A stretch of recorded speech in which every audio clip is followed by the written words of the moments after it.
जो पत्रकार मुंह से भौंक रहे थे ना, डकर डकर करके अब सामने आ जाइए। के पीछे पड़ा इतना देशभक्त हैं अडानी।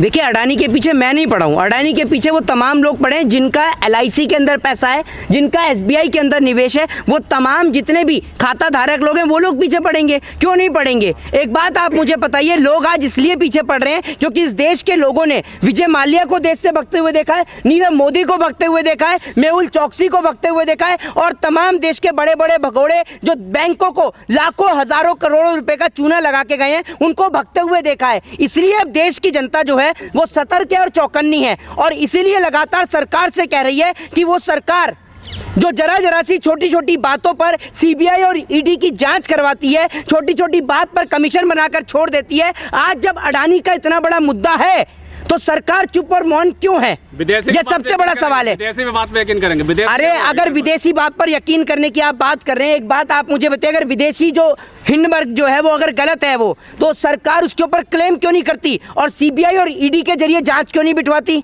ये बताइए ना आप मुझे। अडानी ने तो कहा है सीधा सीधा भारत को निशाना साधा गया है। एक बात आप मुझे बताइए, अगर आप अडानी का पक्ष ले रहे हैं तो विजय माल्या और मेहुल चौकसी जो पैसा लेके भगाए, अपना घर बेच के देंगे, लोगों का पैसा दे देंगे? ये कह दो वो भी देशभक्ता। वो बोले निवेशकों का पैसा नहीं डूबेगा, है निवेशकों का पैसा नहीं डूबेगा। तो पत्रकार गारंटी ले रहे हैं कि निवेशकों का... अडानी जी बोल रहे हैं खुद। या आप अडानी के आप क्या हैं?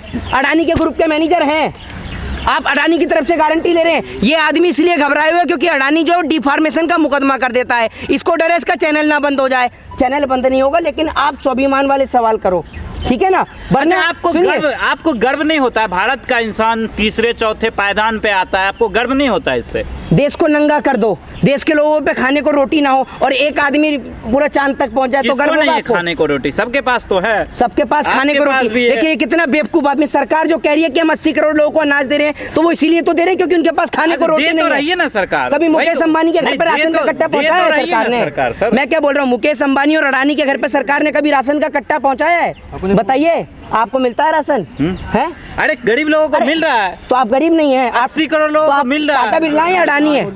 आप अंबानी अडानी है, टाटा बिरला, आपको राशन मिलता है या नहीं मिलता है? बताइए। मेरे बात छोड़िए, क्यों आप देश में नहीं आते, विदेश में रहते हो? अडानी का ये कह रहा है, अडानी का विरोध कर रहे हो, इतने लोग जो काम कर रहे हैं, इतना रोजगार देते हैं, कभी कहते हो कि रोजगार नहीं मिल रहा है। देखिए मेरी बात सुनिए, सुनिए मेरी बात, आज आप मेरी बात सुनिए। आपने बजट पर चर्चा कर ली, बजट के अंदर सरकार ने बोला है कि नए एयरपोर्ट बनाए जाएंगे। आप में से किसी ने भी सोचा कि सरकार ने बजट में एयरपोर्ट बनाने की बात क्यों की, जबकि सरकार लगातार चीजों को प्राइवेटाइजेशन करने में लगी है? मतलब एयरपोर्ट बनेगा आपके और हमारे टैक्स के पैसों से, और उसके बाद उसका प्राइवेटाइजेशन कर दिया जाएगा। और आप ये देख लीजिए, आप एक बात को देखिए, रिपोर्ट्स को निकालिए कि अब तक सरकार ने जितनी चीजों का प्राइवेटाइजेशन किया है, आप उनमें देखिए एयरपोर्ट बनाने का चाहे कॉन्ट्रैक्ट हो चाहे कुछ भी हो, वो किसको मिला है सबसे ज्यादा कॉन्ट्रैक्ट?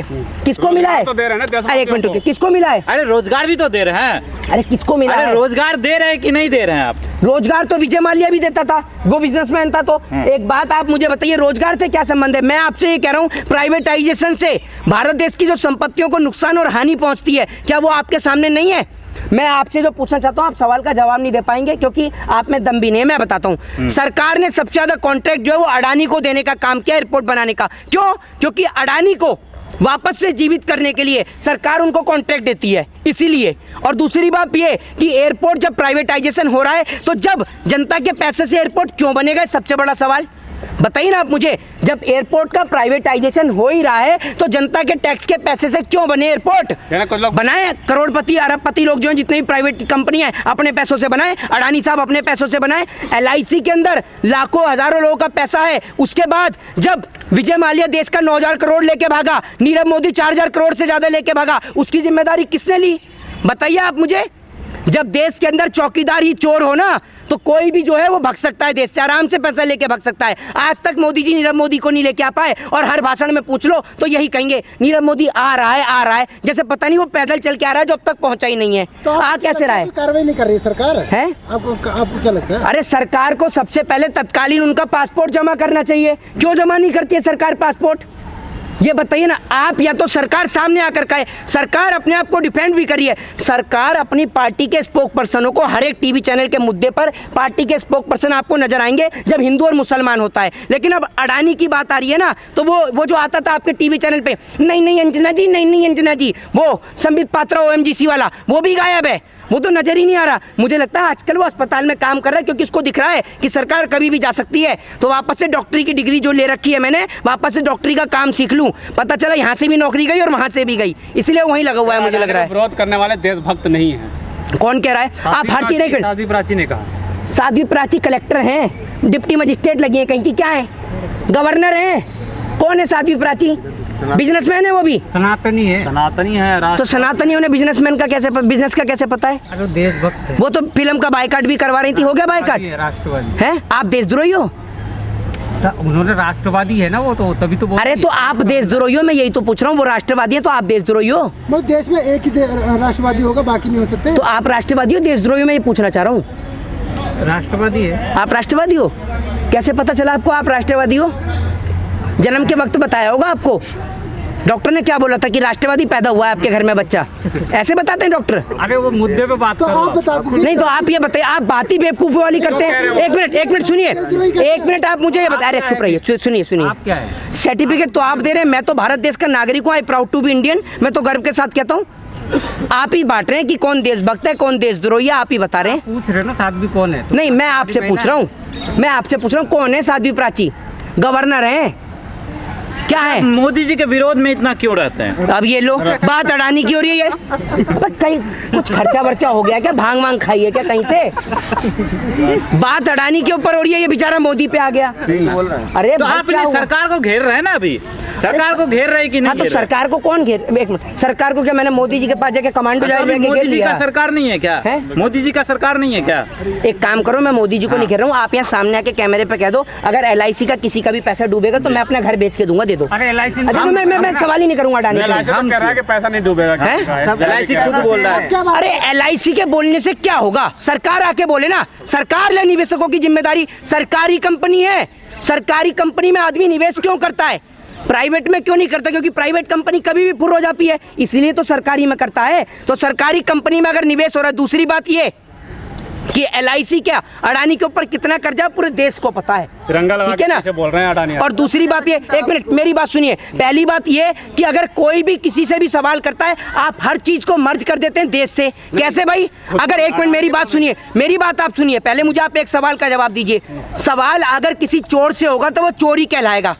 अगर चोर को कोई पकड़ता है तो उसमें भारत देश की छवि खराब नहीं होती है। तो सीधी सी बात है, अगर की जनता को भ्रमित कर रहे हैं। LIC डूब गया है, डूब गया है। आपको कैसे पता कि LIC का पैसा किसी को नहीं मिलेगा? ये लीजिए, मैंने अभी बोला, खुद बोल रहा है कि नहीं डूबेगा पैसा। अभी मैंने बोला LIC डूब गया है। आप ही तो बोल रहे हैं डूब रहा है LIC का पैसा। अभी दोबारा मैंने ये बोला अगर पैसा डूब गया तो आप जिम्मेदारी लेंगे? नहीं LIC तो बोल रहा है ना। अरे भ्रमित की बात छोड़िए, विजय सुनिए। LIC बोल रहा है ना। अरे सुनिए, विजय माल्या जो, सुनिए, विजय माल्या जो पैसा लेके भागा, विजय माल्या जो लेके भागा कैसे भागा? मेहुल चौकसी जो लेके भागा कैसे भागा? सब भगोड़ा थोड़े होता है, सब भगोड़ा। नीरव मोदी, नीरव तो एक मिनट, जो भगोड़ा होता है तो एक मिनट पहले, एक मिनट रुक जाए। अरे रुक जा, थम जाओ भाई सब, थम जाओ, रुक जाओ। इधर बात है तो आप इधर आ जाओ, आप बहुत पुराने हो, इधर आ जाओ। मुंह से खैनी थूक के आ जाओ ना, खैनी थूक के इधर आ जाओ। अरे इधर आ जाओ ना, यहीं से बात। अरे दम होना चाहिए सामने चेहरा दिखाने का, समझे ना? यहाँ आके बात करिए। मैं सुनूंगा, इधर आइए ना, आइए। अरे आओ ना, अरे आओ ना। जाते हैं और कुछ नहीं। हाँ तो आप दे दो जवाब। ये भाई बताए, इधर अरे इधर आओ ना, जवाब है। अरे आप आइए ना, सामने आके दीजिए ना जवाब। हाँ, अडानी का विरोध करना देश का विरोध करना। देखिए, अडानी का विरोध करना देश का विरोध कैसे हो सकता है? अगर आप मुझे एक बात बताइए, कल को अगर देश के अंदर कोई बलात्कारी है जिसने बहन बेटी के साथ अगर बलात्कार किया, अगर उस बलात्कारी को उठाकर जेल में डाला जाएगा तो इससे देश के ऊपर आ जाएगी टारगेट की बात। कैसे देश का नाम भी तो ऊंचा किया है? तीसरे नंबर पे आते थे अमीरों में, भारत ने इतना नाम ऊंचा किया। अरे मेरी बात तो सुनिए, मेरी बात तो सुन लीजिए। देश का जो नाम ऊंचा किया है, तो आज जो रिपोर्ट सामने आ रही है, मैं तो ये कह रहा हूँ अगर अडानी साहब सही हैं तो सरकार जो है जांच क्यों नहीं कर रही है? सरकार जो है हिंडनबर्ग के ऊपर कानून जांच करे। भाई आप भारत देश के किसी नागरिक को अगर बदनाम कर रहे हैं और अगर वो सही है तो जांच कराई जाए। वित्त मंत्री ने कहा है जांच कराई जाएगी। कब कराएंगी वित्त मंत्री जांच? वित्त मंत्री को तो कोई, वित्त मंत्री तो कल को ये भी कह देंगी, जैसे वो कह रही थी ना लहसुन प्याज मैं नहीं खाती, तो वित्त मंत्री कह देंगी शेयर बाजार में मैं इन्वेस्ट ही नहीं करती, मुझे क्या पता। फिर आप क्या कर लेंगी? फिर क्या कर लेंगी आप? कुछ कर सकती हैं आप? तो जोखिम होता है, इसमें आप उछल क्यों रहे हैं? जोखिम का बाजार है वो। तो LIC भी जोखिम का बाजार है, तो वो तो सेफ है ना। SBI जोखिम का बाजार है। अरे LIC 38% लीजिए, अडानी का टोटल कर्जे में 38% जो भारतीय बैंकों का है। कह तो रहे हैं कि हालात स्थिर है बैंक का। हाँ जी, कह तो रहे हैं एसबीआई वाले कि हमारे हालात स्थिर मैं आपसे है। क्या कह रहा हूँ, अगर हालात स्थिर है तो सरकार जो है वो निवेशकों की गारंटी लेना। प्रधानमंत्री मोदी जो आके सामने कह रहे हैं, कल खेल के ऊपर चर्चा कर रहे थे, अडानी के ऊपर चर्चा कर ले, अब की बार आ जाए मन की बात में अडानी को लेकर। पूरे देश को नहीं पता साल 2014 में जब प्रधानमंत्री नरेंद्र मोदी पहली बार प्रधानमंत्री बने तो अडानी की संपत्ति में कितना उछाल आया, पता है आपको? नहीं पता। गारंटी ले रहे हैं, उन्होंने बोला कि मेरे एसेट्स इतने हैं कि लायबिलिटी से कोई नुकसान नहीं हो। अरे तो आपके एसिड्स हैं वो पूरे देश को पता है, तो आप अपने एसिड्स बेच के पहले एलआईसी को आजाद करिए, एसबीआई को आजाद करिए, क्यों नहीं करते हैं? वो तो हमें भी पता है। दूसरी बात ये, अरे सुन लीजिए, दूसरी बात ये कि अडानी साहब के ऊपर 38% भारतीय बैंकों का है। इसके अलावा जो विदेशी कंपनी है, सुन लीजिए, जो विदेशी कंपनी है उनका भी कितना कर्ज है? अडानी साहब के ऊपर 30 अरब डॉलर का जो है टोटल कर्जा है, जिसमें 38% भारतीय बैंकों का है। अब सुन लीजिए, और इसके अलावा ऑल इंडिया बैंक एम्प्लॉइज ने जो है 2 साल पहले, ऑल इंडिया बैंक एसोसिएशन ने 2 साल पहले एक रिपोर्ट भी जारी करी थी, जिसमें ऑल इंडिया बैंक एसोसिएशन ने कहा था कि 1,47,000 करोड़ का चूना अब तक भारतीय बैंकों को ऐसे भगोड़े लगा चुके हैं। दूसरी बात, आपने बोला कि एलआईसी का, सुन लीजिए, आपने पूछा कि एलआईसी का कितना कर्जा, सुन लीजिए, आपने पूछा ना कि एलआईसी का कितना कर्जा, ये देख लीजिए, पेन से हैंडराइटिंग में लिखा हुआ है 30,127 करोड़ रुपए का कर्जा अडानी साहब के ऊपर एलआईसी का है। जो पत्रकार मुंह से भौंक रहे थे ना, डकर करके अब सामने आ जाइए, जो आप बोल रहे हैं ना 1%, 30,127 करोड़ रुपए देने की औकात है आपकी? है? मोदी जी की दलाली तो बहुत कर रहे थे, पूछ रहे थे, अब भौंकिए ना, अब मुंह से बंद हो गया बोलना। 30, सुन लीजिए दोबारा कान खोलकर, 30,127 करोड़ रुपए का कर्जा। कितना सुना आपने? या बहरे हो गए कान से? सुन रहे हैं? अब नहीं सुनाई दे रहा होगा इन्हें। और आप, हाँ, आप एक मिनट, ये बोल रहे थे ये पत्रकार की मेरे पास कोई डाटा नहीं, इधर आइए, मैं देता हूँ ना डाटा, पूछिए और क्या पूछेंगे, मैं देता हूँ आपको डाटा और क्या पूछना चाहेंगे। अब सुनिए, अब आपको और बताता हूँ, विजय माल्या 9,000 करोड़ रुपए इस देश से लेके भागा। नीरव मोदी कितना लेके भागा जरा बताना? 3,000। बताओ, आप बताइए ना। आप तो बहुत पढ़ते हैं ना, मेरे पास तो डाटा है। मेरे पास भी बोल रहे थे पत्रकार की डाटा है नहीं, आपके पास बहुत डाटा है, बताइए ना। आप बताइए। 4,000 करोड़ से ज्यादा नीरव मोदी लेके भागा है, देंगे पैसा? मोदी जी की दलाली करते हो, और जो आप कॉर्पोरेटर हैं दलाली करते हैं। हाँ, आप कितना देते हो पैसा मिलता है? मतलब आप मोदी की दलाली, कितना मिलता है? सुन लीजिए, आप करते हो मोदी की दलाली, ये बताइए। नहीं, हम तो नहीं करते हैं। जी, मोहन भागवत का बयान आया कि देश का बंटवारा पंडितों ने किया, भगवान सबके एक हैं। देखिए, पहली बात तो मैं आपको बता दूं कि ये जो सब टॉपिक्स हैं ये सब लोगों को बांटने वाले टॉपिक हैं। पहले ये इनों के पास टॉपिक रहता था हिंदू और मुसलमान के नाम का, अब इनके पास टॉपिक है हिंदुओं को हिंदू से लड़ाने का ही। आप देख ही रहे हैं, ये इस देश को कैसे भी किसी भी प्रकार से लोगों को यहाँ के जीने नहीं देंगे।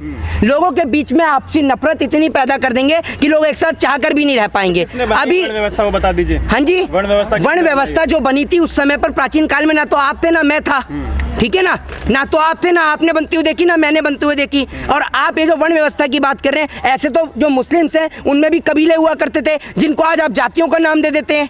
ये बताइए ना, उस टाइम पे तो कर्म के आधार पर बना दी गई थी। कैसे वर्ण व्यवस्था बनी जो सारी मलाई ब्राह्मणों को मिल गई?